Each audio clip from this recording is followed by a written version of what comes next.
Je pleure sur tous ceux qui sont morts, moi qui suis si vieux. Lefebvre d'étable. Ô morts qui ressemblaient à des apothéoses, triomphe surhumain parlement remporté, chant divin que j'entends sortir des tombes closes. Ô vous qui célébrez la foi, la liberté, la vertu, sainte mort des martyrs que j'envie, soyez mon idéal pour l'immortalité. Brillez devant mes yeux tous les jours de ma vie, vous en qui le Seigneur a pris plaisir, versez vos flots d'enthousiasme à mon âme ravie.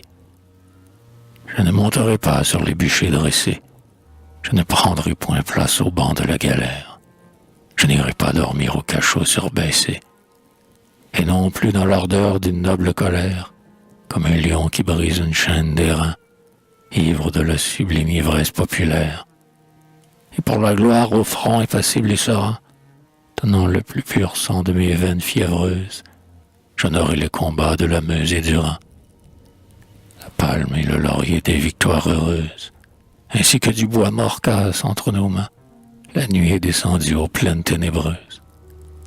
Avec les réformés sont les républicains, apôtres ou héros, conscience ou patrie, la foule ne leur rend que des hommages vains. La source jaillissante en nos cœurs est tarie, le reflux a quitté la grève en murmurant. Le ciel mort n'a plus d'étoiles qui sourient.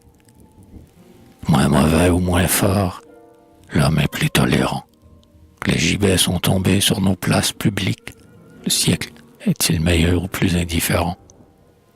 Ô vous que l'on oublie, aux souvenirs épiques, déployez dans le vent vos drapeaux déchirés, rouvrez la grande arène aux luttes pacifiques. Le temps qui marche veut des cœurs bien préparés, et pour les jours futurs aux aurores sublimes, il faut que des sillons germent les blés dorés. Lorsque votre pardon consacrera les crimes, la justice et le droit seront assez vengés. Oubliez les bourreaux pour parler des victimes. Peut-être en d'autres mots, vos mots seront changés. Qu'importe. De nos yeux, les pleurs coulent de même. Nous portons le fardeau que vous nous partagez. Votre pâleur revient à notre front plus blême. Vos sueurs d'agonie ont transi notre chair, et nous avons bondi sous le cri d'anathème.